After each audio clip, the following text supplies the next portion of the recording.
ఎవరు దొంగలనే విషయం తేలే వరకు మేము అడుగు కూడా కదలం. వెతుక్కోండి, మొత్తం రూమ్ అంతా వెతుక్కోండి. దొంగెవరో దొరెవరో, ఎవరు ఎవరిని బద్నాం చేయాలని చూస్తున్నారో, ఎవరి బుద్ధి ఏంటో, ఎవరికి ఎవరి మీద ఎంత కోపం ఉందో, ఏం సాధించాలని చూస్తున్నారో కపటం కుళ్ళు అంతా బయటపడిపోవాలి.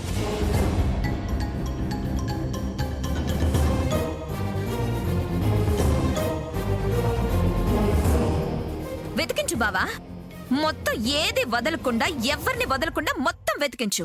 అవును డాడీ, మొత్తం వెతుకు. మమ్మీకి నువ్వు ఇచ్చిన గిఫ్ట్ దొరికేదాకా మొత్తం వెతకాల్సిందే. మమ్మీ నువ్వేం వరి అవ్వకు, రింగ్ దొరికి తీరుతుంది. అవును రా బావా, వచ్చి గది మొత్తం గాలించు. అవును బావా, వెతకండి.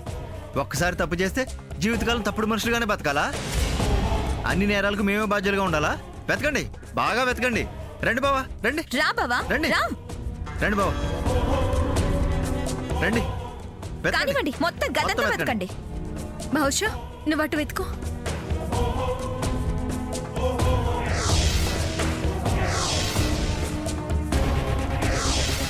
ఇదిగో భవిష్య, నువ్వు అటెళ్ళి వెతకవే.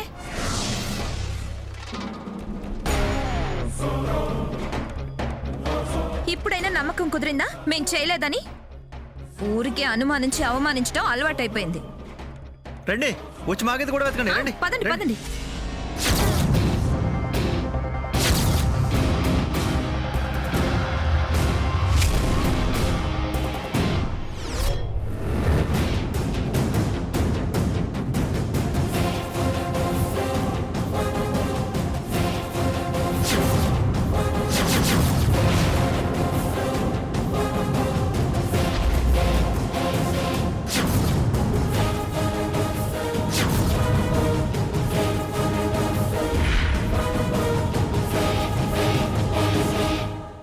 బ్యాగ్లోనే కదా వేశాను.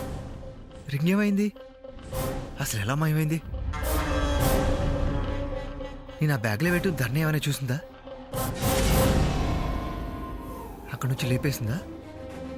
అయితే ఆవిడ గది కూడా వెతకాల్సిందే.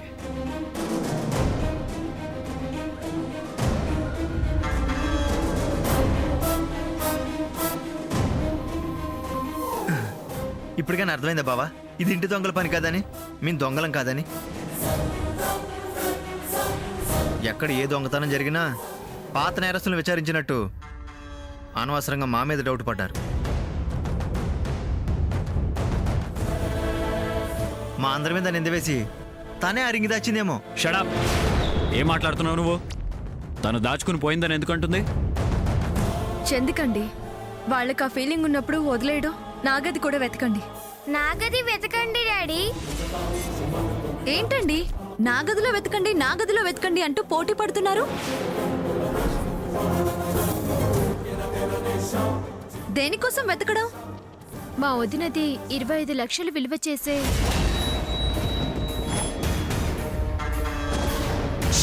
నీకోసం, నీ చేతికి బాగుంటుందని ఈ డైమండ్ రింగ్ తీసుకొచ్చాను.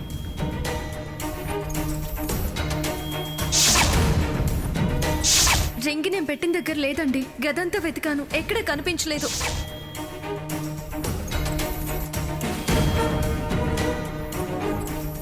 టీచర్ బ్యాగ్ కూడా వెతకండి మమ్మీ. తప్పమ్మా, అలా అనొద్దు. ముందు నాగది వెతుకుదాం. తానేం తప్పనలేదు. మీరు ఇంటి వాళ్ళు, నేను బయట దాన్ని. ముందు నా బ్యాగ్ చెక్ చేయండి. వద్దులే ప్రియా, అదేం కుదరదు, వెతకాల్సిందే. తను చెప్పేది కరెక్టే, వెతకాల్సిందే.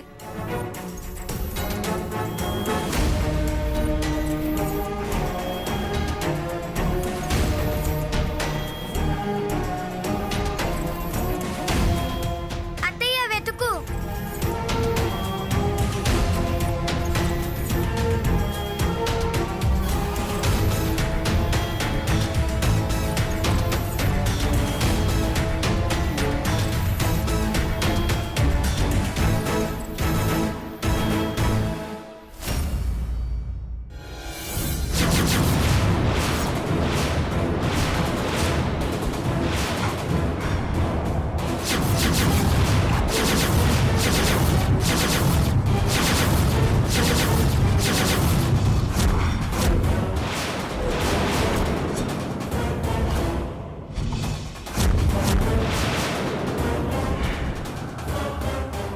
ఇది పాఠాలు చెప్పేదానివి ఎలా ఈ పాప పని చేసావు? నిన్ను నమ్మి ఇంట్లో చోటిస్తే ఏంటి నువ్వు చేసిన పని?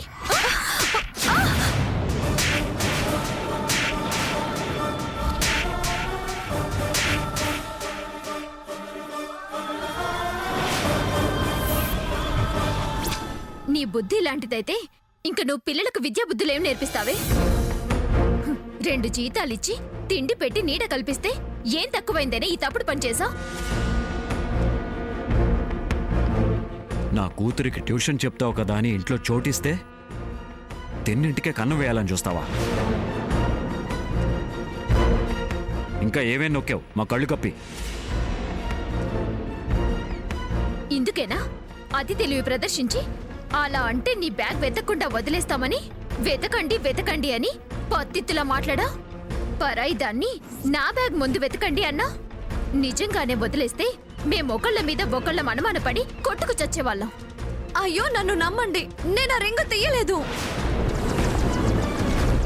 అది నా బ్యాగ్లోకి ఎలా వచ్చిందో కూడా నాకు తెలీదు. నోర్మయ్, నువ్వు తీకపోతే దానంతట అదే వచ్చిందా? దాని కాళ్ళు వచ్చాయా?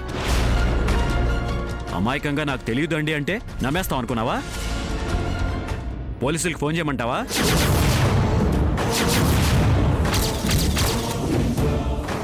వాళ్లే నీ నోటితో నిజం చెప్పిస్తారు. ప్రమాణ పూర్తిగా చెప్తున్నాను ఆదిత్య గారు, నేనే పాపం ఎరగను. ఏంటి? ఏ పాపం ఎరగవా? ఇలా నా కళ్ళలోకి సూటిగా చూసి చెప్పు. నిజంగా నువ్వే పాపం ఎరగవా? అసలు పాపం అంటే ఏంటో కూడా నీకు తెలీదా? అది కాదండి, మర్యాదగా చెప్తున్నావు. మారు మాట్లాడకుండా వెళ్ళి మర్యాద దక్కించుకో. నిజంగానే పోలీసులు పిలిచి నీ భాగోతం మొత్తం, అవసరమైతే సాక్ష్యాధారాలతో సహా మేం సాక్ష్యం ఉండి నీకు బతుకు లేకుండా చేస్తాం. వదినా, మర్యాద లేదు, జాలి చూపించాల్సిన అవసరం అంతకన్నా లేదు. అన్నయ్య, పోలీసులను పిలువు. తొందరపడకు దిత్తి. ఏదో భవిష్యకి 4 రోజులు ట్యూషన్ చెప్పింది కదా. విన్నావుగా, నువ్వు ఎంత తప్పు చేసినా ఇంకా నీ మంచి తలుస్తున్నారు. నీకేమాత్రం సిగ్గు సెరవున్నా పోవతలకి. ఒక్క నిమిషం. ఎంత తప్పుడు మనిషి అయినా మన ఇంటి నుంచి వెళ్లే ఆడ మనిషిని మన పద్ధతి ప్రకారం సాగనింపాలి కదా. బహుశా మీ టీచర్కి తాంబూలం ఇచ్చి పంపుదాం. టీచరా? దొంగ ఆవిడ. పెద్దవాళ్ళని అలా అనకూడదమ్మా. ఇట్రా.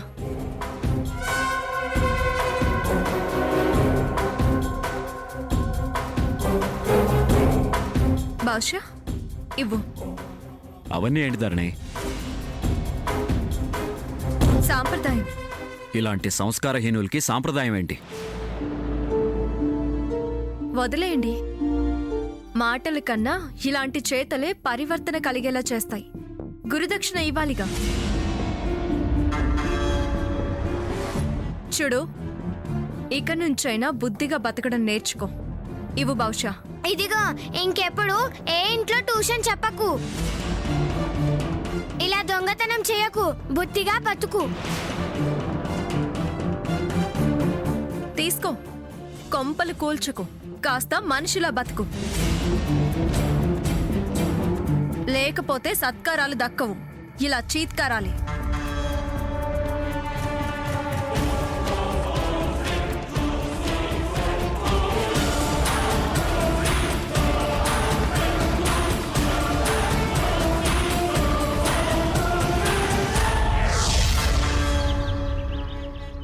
ఎవరినో ఎక్కడికో పంపించాలని ప్లాన్ చేస్తే ఇలా రివర్స్ అయిందేంటి?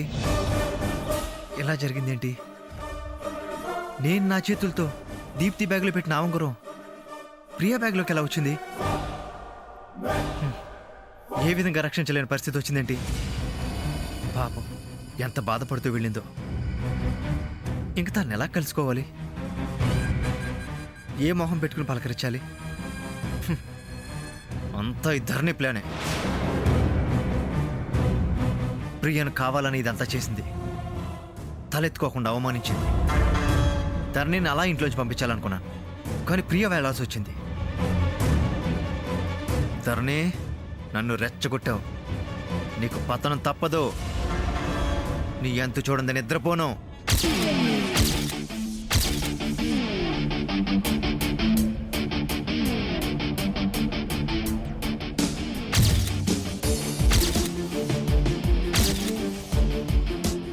తమ్ముడు, పిచ్చి కన్నా శ్రావణ్, బాధపడుతున్నావా? నన్ను చంపాలన్నంత కోపం వస్తుందా? పగతో రక్తం సలసలా కాగుతుందా? ప్రియా అవమానం నీ అవమానంగా భావిస్తున్నావా? నీ చాటుమాటు భాగవతం ఎలా అని ఫీల్ అవుతున్నావా? మీ సంగతి నా చెల్లెలికి తెలిసిందని దాన్ని చంపాలని చూసావే, మరి నాకెలా ఉండాలి? నా రక్తం ఎంత కుతకుతలాడుతుంటుంది. అయినా నీ బతుకు బజారు పాలు కాకుండా నీ సంసారం ఆగమవుతుందని, దీప్తికి అన్యాయం జరుగుతుందని నిన్ను హెచ్చరించి వదిలేస్తే పెచ్చు మీరి మళ్ళీ పాడు పనులకు పూనుకుంటావా? ఎవరి మేలు కోరి నిన్ను క్షమించానో అలాంటి దీప్తికి నాకు మధ్య ఉంగరాన్ని ప్రయోగించి మా మధ్య దూరం పెంచాలని, మమ్మల్ని శత్రువుల్లా మార్చాలని చూస్తావా? నీ అతి తెలివితేటలు గ్రహించలేని పిచ్చిదాన్ని అనుకున్నావా? మీ అక్క తమ్ముళ్ళు వేసే ఎత్తులు జిత్తులు నాకు తెలుసు. మీ ఎత్తులు జిత్తులు చిత్తు చేయాలనే నేను ఆ ఉంగరాన్ని దీప్తి బ్యాగ్లో నుంచి తీసి ప్రియా బ్యాగ్లో వేశాను. ఎంత నాటకం ఆడాలని చూసారో తెలిసే మీ నాటకాలకి తెరదించాను. నువ్వింత మానవత్వం లేని మృగానివని తెలుసుకోలేకపోయాను. 1కి 10 సార్లు నీకు మంచి చెప్పి మార్చాలనుకున్నాను. అయినా నువ్వు మారలేదు. శ్రావణ్, నీకు బతుకు మీద ఏమాత్రం ఆశ ఉన్నా ఆ లేక సావాసం మానేసి మనిషిగా బతకడం మొదలుపెట్టు. కాదని ఇంకా ఫర్దర్గా ఇలాగే దరిద్రపు ప్రయత్నాలు చేస్తే ఇంతకన్నా ఎక్కువ ఎదురు దెబ్బ నేను తీస్తాను. పిచ్చి ప్రయత్నాలు మానే వరకు ఇలాంటి చావు దెబ్బలు తింటూనే ఉంటావు. జాగ్రత్త. నాలో సహనం నశిస్తే నీ బతుకు సాఫీగా సాగదు. ధరణిని తక్కువ అంచనా వేస్తే అడ్రస్ లేకుండా చేస్తాను. Be careful.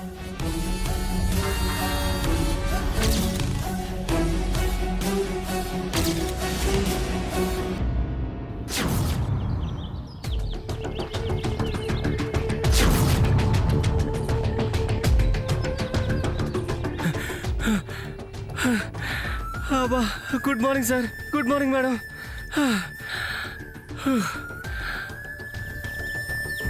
గుడ్ మార్నింగ్ అయ్యా. ఏంటి ఇద్దరు అంత హ్యాపీగా కనిపిస్తున్నారు? ఏదైనా శుభవార్త తీసుకొచ్చారా? అవును ఆదిత్య, శుభవార్తతోటే వచ్చాం.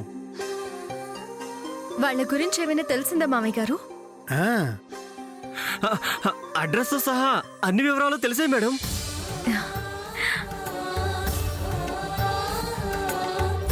అలా మాకు వివరాలు తెలియగానే ఇలా రెక్కలు కట్టుకు మీ దగ్గరకు వచ్చేసాం. అలాగా? అవును సార్. ఎక్కడున్నారంట వాళ్ళు? ఇదిగో ఆదిత్య, వాళ్ళ అడ్రస్ తీసుకొని వచ్చాను.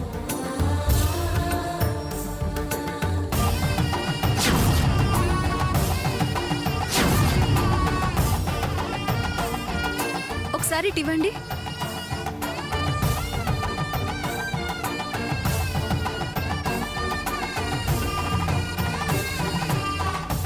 చాలా థ్యాంక్స్ బాబాయ్. చాలా కష్టపడి అడ్రస్ సంపాదించారు. థ్యాంక్స్. సరే, మరి అన్న ప్రకారం విషయాలు ఏమన్నా మరి? ఇస్తాను బాబాయ్, నేను మాట అంటే మాటే.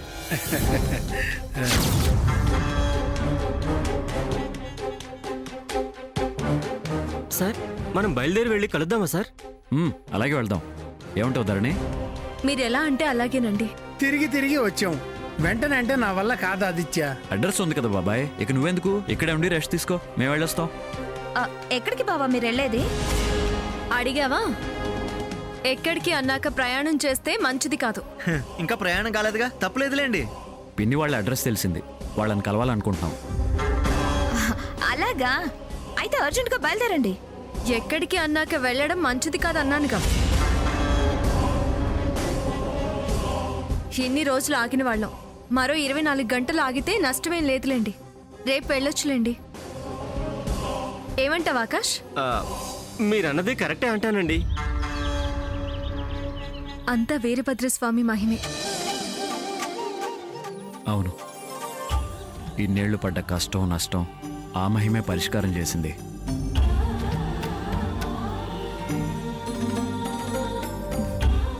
ఏదేమైనా రేపు మీరు మీ పిన్ని గారిని, నేను అత్తయ్య గారిని కలవబోతున్నాను. చాలా ఆనందంగా ఉందండి.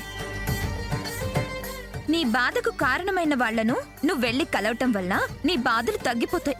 నాకు చాలా ఆనందంగా ఉంది. నువ్వు వెళ్ళి కలిస్తే వాళ్ళు ఖచ్చితంగా మెత్తబడతారు. కోపం తగ్గిపోతుంది. అది మీకు చాలా మేలు చేస్తుంది. అంతే కదా బావా?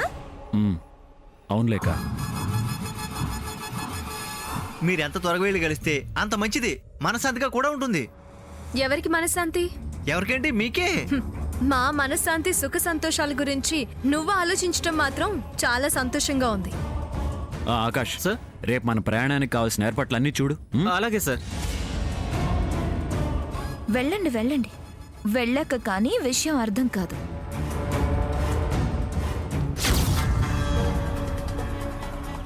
అడ్రస్ దొరకటం, మనం వెళ్ళి వాళ్ళని ఖరారు చేయటం, మన వాళ్ళు అని అనిపించుకోవటం, మనం చెప్పింది చేసేలా ఒప్పించటం అన్నీ జరిగాక ఇంకా ఇప్పుడు వీళ్ళు రేపు వెళ్దాం మాపు వెళ్దాం అని మీనమేషాలు లెక్కేస్తున్నారేంటి? పైగా నేనెక్కడికి అని అడిగానట, అదే అపశకునమాట. వెళితే పని అవ్వదట. అందుకని ధరణి ప్రయాణాన్ని బ్రేక్ వేసింది. ఆల్రెడీ మనం వేసిన స్పీడ్ బ్రేకర్ల గురించి తెలీదా పిచ్చి ధరణికి? చెడిపోయిన పెళ్లికి గ్రహబలం తారాబలం చూడటం ఇదేనాక? రేపు వెళ్తారంటే వీళ్ళు ఏం చేస్తారో. చీ పో అని అనిపించుకొని వస్తారు. అంతేనా? అంతకాక ఇంకెంత? బావా మనకన్నా ఎక్కువ ఆశ చూపించి వాళ్ళని వాళ్ళ వైపు తిప్పుకుంటాడేమో. ఈయన గారు తిప్పుకోవాలని చూసినా వాళ్ళేం తిరిగే మనుషుల్లా లేరు. మొరటోళ్లే కాదు, మొండి వాళ్ళలా కూడా ఉన్నారు. లేకపోతే ఇంతకాలం అంత పౌరుషంగా ఎలా ఉంటారు? వాళ్ళు డబ్బు మనుషులైనా అత్తయ్య పోయాకనో మావయ్య పోయాకనో వచ్చి గొడవ చేసేవాళ్ళు కదా. నువ్వన్నది కరెక్టే అక్క. కానీ ఏంటి? అడ్రస్ దొరకగానే పరిగెత్తాల్సిన వాళ్ళు ఎందుకు డిలే చేశారు? ఆ ధరణి ఏదైనా గేమ్ ఆడుతుందా? ఆవిడ మాటలో ఏదో నానార్థం ధ్వనిస్తుందక్క. అనుమానంగా ఉంది. నీకెందుకు ఆ డౌట్? ఏమర్థం కనిపించింది? మనం వెళ్ళమంటే ఆవిడ ఆగమంది. పైగా ఆకాశ ఎక్స్ప్రెషన్ కూడా అదోలా ఉన్నాయక్క. సరిపోయిందిలే, వాడి మొహమే అంత. ఏడిస్తే నవ్వినట్టు, నవ్వితే ఏడ్చినట్టుంటుంది ఆడి మొహం. పోయి పోయి ఆ ఎక్స్ప్రెషన్ గురించి డౌట్ పడుతున్నావా? ఆ ధరణి ఆగమన్నా వెళ్ళమన్నా రిజల్ట్ అయితే ఒకటే కదా. దరిద్రానికి దరిద్రపు బుద్ధులు. నువ్వు డౌట్ పడాల్సిన అవసరం లేదు. వేరే అర్థాలు వెతుక్కోవాల్సిన పనే లేదు. వాళ్ళెప్పుడు వెళ్ళినా వాళ్ళొచ్చేదే లేదు. ఏంటో అక్క నువ్వు చెప్పేది కరెక్ట్ అనిపిస్తుంది. వాళ్ళ మాటల్లో తేడా కూడా కరెక్ట్ అనిపిస్తుంది. శ్రావణ్, హ్యాపీ మూడ్ లో లేనిపోని డౌట్స్ అని రానివ్వకు, వదిలేసాయి. ఇక నుంచి ఈ నవ్వు మన సొంతం కావాలి. వాళ్ళు రేపు వెళ్ళొచ్చి ఏడుస్తూ ఉంటారు, మనం పగలబడి నవ్వుకోవాలి. అలా ఇంకా జీవితకాలం నవ్వుతూ ఉండాలి. ఆ ధరణిది దరిద్రపు జాతకమని ముద్ర గట్టిగా వేయాలి. సరే అక్క. కాస్త నవ్వుతూ చెప్పొచ్చుగా. అలాగే అక్క.